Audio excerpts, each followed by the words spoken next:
Hola, and welcome to another episode of the Godfather Minute. It's the weekly podcast where we go through the entire Godfather movie, Godfather 2, pardon me, 1 minute at a time. My name is Alex Robinson. And I'm Andy Robinson. And together we are here to be the Godfather Minute Brothers, talking about minute number... Is that distracting? It's like you're trying to sing like harmonies with me. You need concentration lessons, focus lessons. Yeah, I should just do that. We should sing the intro sometime. Oh, you totally. Well, right? You should. You're the musical guy of the set. Welcome to another episode. You're right. Your voice is. Oh yeah, I ain't no band leader. We're here talking about minute 3. That's right. Alex, repeat after me. Minuto numero 3. Yeah! Grazie. Yeah! I don't need no more Italian lessons. Oh damn! Look at you. You know, we remember last episode we joked that I was going to start giving you a quiz. You just got an A, my friend. School's out for the summer. Hey. Minute 3. What are you, the Sicilian Fonzie? Tre. Due. Minute number 3. Antonio Andolini's funeral procession proceeds across a rocky valley in Sicily. The mournful moan of the musicians is interrupted by gunfire, causing the flautist to flee, the priest to panic, and the drummer to run. The drummer to beat it. It's even better. Let's start over. Okay. Ciao, and welcome to another Godfather Minute. Today, you got it. You passed the test. I ain't no van leader. You need concentration lessons. Morning. We're all up to date now. What do you think of these? So we see the funeral procession. What do you think of these musicians? Yeah, as a professional musician yourself. Well, let me tell you, there's musicianship. And then there's musicianship. No, and then there's marching band musicianship. Ooh. Let me bounce this question back to you, because that's what a good teacher does, Alex. How easy would it to be walking and drawing your pictures? Oh, it would be very difficult. Very difficult, right? It wouldn't be easy, no. Yeah. Not only that, but musicians, especially the brass, the woodwinds, it requires breathing. And so when you're walking, it's even more taxing to play. Well, first of all, every activity requires breathing. It's say, oh, that's extra hard because it requires breathing isn't really like a... I remember last episode you said if you had to choose an instrument, you would choose the drum because it didn't involve any breathing. Less breathing. Yeah. Less controlled breathing. How about that? That's right. So to answer your questions, yes, I think they're doing a fantastic job. Really? And they're not just marching down like a paved first world 1990 American street. Like how that's so modern, said it right? 30 years in the past. Our golden age of America. Well, for a second, I forgot what year it was. I mean, this is a rocky, dry. There are boulders and pebbles. So you're saying the fact that they're playing music, the fact that they're not just even stumbling over, like that alone they should be giving credit for that, let alone being able to play a tune. Yes. Yeah, so I have a lot of respect for this band. Huh. Yeah, I think it's probably very competitive to get into that band. Well, that's what I was going to ask you is, because I don't think they sound very good.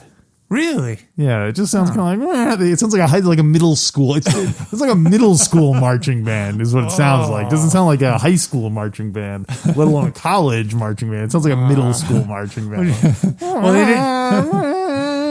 Well, they didn't get to go to college to learn how to play those instruments. What they need is a band leader. Yeah. Well, I was going to say, so you said it was very competitive to get into that band because you have to own the instrument. I don't think these are very prosperous people. See, I was going the opposite direction, that there are so many killings in Sicily that at this point, anyone who can toot a horn, you got the job. You know what I mean? Like, there's so much death going on that they're double, triple booked. Are you suggesting that they sound bad because their first 3 tiers of musicians have all been killed from vendettas? So Yes. this really is the 4th or 5th tier. That's why they sound really wobbly. If you really want a good band, you have to schedule your funeral like months in advance. Whoa. So hopefully that's what they'll be able to do for Pop's funeral. Yeah, I think you're right. It's probably a very secure job, right? Yeah. Although you see here, they're subjected to gunfire at their job, so maybe it isn't that great of a job. Well, it got me thinking. At the end of this minute, we don't see who's shooting or who is being shot at. No. But we definitely see the band run for cover.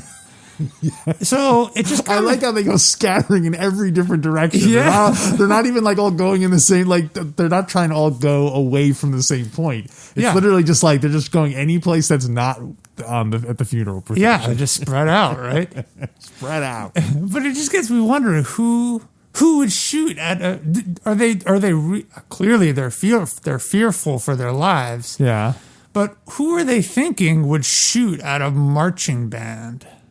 Well, I mean, that wouldn't really make any difference when the bullet's ripping through you. Like, well, I don't know who this is. Like, I wouldn't stay there to ask questions. I'd be like, oh, let's hide and then find out. Let someone else ask questions. I'm hiding my ass. or maybe because it's Sicily, everybody is like, everyone has a vendetta against them. They just assume that they're the target. Yeah, because they're all related to someone, or related to someone who's related to someone who has been involved in that. They're like, oh man, it's for me. So for all they know, that could be someone working for them who's trying to kill someone else in the party that they have a vendetta against. Yeah. Wow. It's complicated. And that's the only explanation for why they would go running for cover, right? Yeah, I mean, unless they just think they're going to get hit in the crossfire. Yeah. Even if it's not intended for them. Yeah. Yeah. Yeah. So in that case, would that be a factor in what instrument you want to play in the band? Like, that's a great question. If you want something metal, like a tuba, that's like wearing like armor practically. Yeah, I was going to ask you, what's the best defensive instrument to play? Well, last episode we talked about offense. Yeah. But we're talking... Well, I already said tuba wrapped around you. Yeah. But... that's pretty good. It's tempted to think of like... I guess you can't really... I was thinking like if like a clarinet, you could use like a baseball bat. But that would be tough to hit a bullet with a clarinet. That's a swinging clarinet. That's a swinging clarinet. Yeah. I would pick some instrument, some brass instrument, where the bullet would go in the horn and swing around and shoot out back at them. Nice. Like a la Wile E. Coyote. So you want something like a French horn. Where we go, French horn, that's it. And shooting down. And not only does it get captured in the horn and then shoots out the mouthpiece aimed at your attacker, but it even picks up momentum as the bullet's rolling around in the bell of the horn. And the sound. Magnificent when it comes out of there. French horn, by the way, I think French horns are the saddest brass instruments. Really? Yeah. What's the jolliest? Well, maybe trombone. Maybe trombone. You think the trombone's the saddest? They say well, it depends what's being played, of course, but they say the trombone is the closest sonically to the human voice. Oh. Yeah. Let me say. Yeah, it's pretty close. That's pretty close. It is pretty close. I couldn't tell. If you weren't sitting in front of me, I wouldn't have been able to tell. You thought I snuck a trombone in here. Is that a euphemism, by the way? So any other instruments that would be good for defense? I don't think drums would be very good unless they're steel drums and you hold them up like shields. And I go bong bong bong bong bong bong. You don't make that sound. By the way, that's how that Jamaican genre was created. Is what people genre. were using them as defensive defense. Like, wow, man, this sounds good. That guy's name was Phil Ska. Was that guy's name? He was the inventor of Jamaican music. Yeah. By the way, if you don't like reggae, and someone says, "Hey, wow, I love Bob Marley," you should say, "Oh, more like Bob Hardley." Oh, whoa! For the record, I love reggae and Bob Marley and ska. You just appreciate a good name-based insult. Yeah. It's because it's more like Slob Hardley. That's our garbage pail kid today. Slob Hardley. Slob Hardley. Although that's kind of kudos to him. Yeah, that makes it sound like he's hardly a slob. Hardly a slob. Slob Hardly. Hey, are we going to bring back our garbage pail kids? You know what? I think when one strikes our fancy, we'll just let it loose. Let's do it. Let loose the garbage pail kids. Yeah, and by the way, for the folks that were not subscribing to the bonus episodes during season 1, the Godfather original, we would do a lot of funny standing bonus. Well, funny? Hardly. And one of them was we would create a garbage pail kid. Remember those lovable, those terrible lovable stickers? Oh, they were gross. They weren't lovable. They were gross. They were puking and going to the bathroom and diarrhea face and all sorts of. Is there one that I get there really aren't any characters yet? Oh, we see Vito Corleone. Yeah, we see Signora. We see Signora Andolini. Yeah. Or as I say, Senora. What's it like an instrument? An instrument? I'm trying to think of the band. Plays on the band. I was trying to think of something related to poop. Oh, okay. That's right. Yeah, that's the whole point. Yeah. Yeah, duh. Andolini. Vita, Signora Ando Pipi. Pipilini. Well, think about it. Yeah, we'll think about it. We'll get on with the podcast while you're thinking about it. Well, I'm going to test your attention to details. Okay. We see the funeral procession going. Mm-hmm. What is the order of, who's walking? Man. You don't have to go by the individual names, but, is it the priest first? Is it the band first? What's the... I definitely would have... I'll give you a clue. They're pretty much divided into 4 categories. Okay, well, there's the rhythm section, the drums. Uh-huh. There's... So this is the order you're saying? No. I'm just thinking of the categories. There's going to be technically low brass, which are your French horns, tubas, and trombones, and then your higher brass, which are your trumpets. And then there would be other assorted woodwinds like clarinets and stuff like that. Okay, well, I didn't mean... Let me back up and explain more. Okay. Let me make myself more clear. I'm not saying, which of the musicians were in order, but, does it go musicians, mourners, priests? Oh, got does it. Okay. Does it go priest, musician? I know corpse? What's the... I know the mourners are in the back because there's definitely the band is in front of the mourners. The mourners are in the back. That is correct. Mourners are in the back. I'm going to say priest, musicians, and mourners. It's like the Abbey Road cover. Well, you're right. It is like the Abbey Road cover, except you did not get the order, and you left a group out. What's the other group? The body. Oh, the body. I thought that. Yeah, they're in front of the mourners. So your order would be... Yeah, well, now it's going to be musicians, priest, casket... No, coffin, not casket. Coffin. Can't tell from that angle. With Vito and Mrs. Andolini, and then the rest of the mourners. That's right. You are correct. So, but it did remind me of the Abbey Road cover where it's each one is and there are 4 Beatles. So John Lennon is the priest.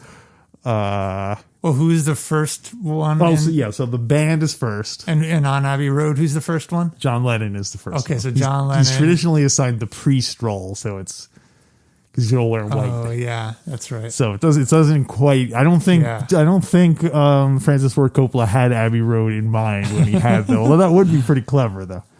How do you think he did the research and found out what the order of a Sicilian funeral procession in 1903, whenever this is? Oh boy. I'm going to guess that he just probably or they hired some locals to do it. And then they had been to enough funerals where they just kind of knew what to do. Oh yeah. That would be my guess, but probably be the most realistic too. Yeah, that's what I'm guessing, but Yeah. So yeah, very cool. We didn't really talk much about the minute. It's just really cool looking. Yeah. It's a continuation of that last minute where it's very bright, very dry. It's almost washed out. It's so bright. Hot Sicilian day. I think. Figure that this is probably, I think this is at 1901, and it's probably not that different from something that would have happened 100 years earlier. Yeah. Yeah. Something else I noticed going back to the band, Alex. Yes. When you hear the gunshots. Yeah. Everyone runs. Except for, well, the pallbearers put down the coffin. Yeah. And then Mrs.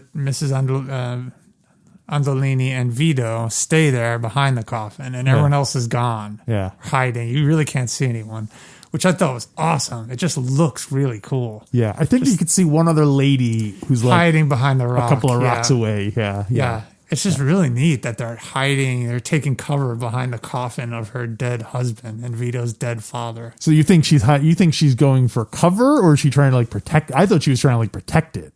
Protect what? The coffin? Yeah, to leave it there and just run away would be disrespectful to her husband. Gosh. I thought she was kind of couldn't part. She didn't want to run away and just leave her husband. Yeah, that makes sense. So yeah, because there's her husband. Yeah, there's her husband. And Vito's there too. Yeah, but they're totally exposed. Right. It's just a really neat shot. I don't know if it's symbolic. It's got to be symbolic of something. The two of them exposed with their dead. It's symbolic of the fact that they're in trouble. They're in big trouble, yeah. I thought they were going to pull some, a Gatling gun out of the coffin or something. I wonder if I was in that situation. You know what? I'm going to ask you. Who is the real Andy Robinson? Who is the real Andy Robinson?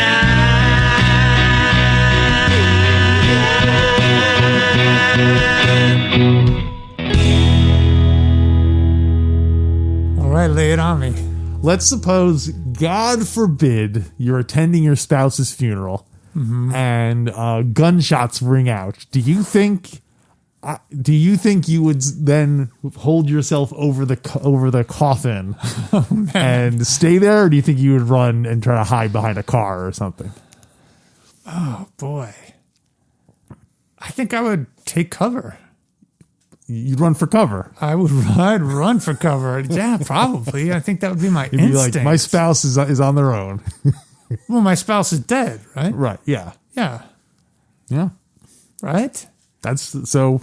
First of all, my spouse would want me to run for cover. You think? Yeah, and I don't mean run out of the cemetery Oh, no, I would want that. Like a big old chicken. Yeah. I would just instinctually get down. I'd probably get behind the coffin. It's probably the best shield at that in the point. coffin. That's how.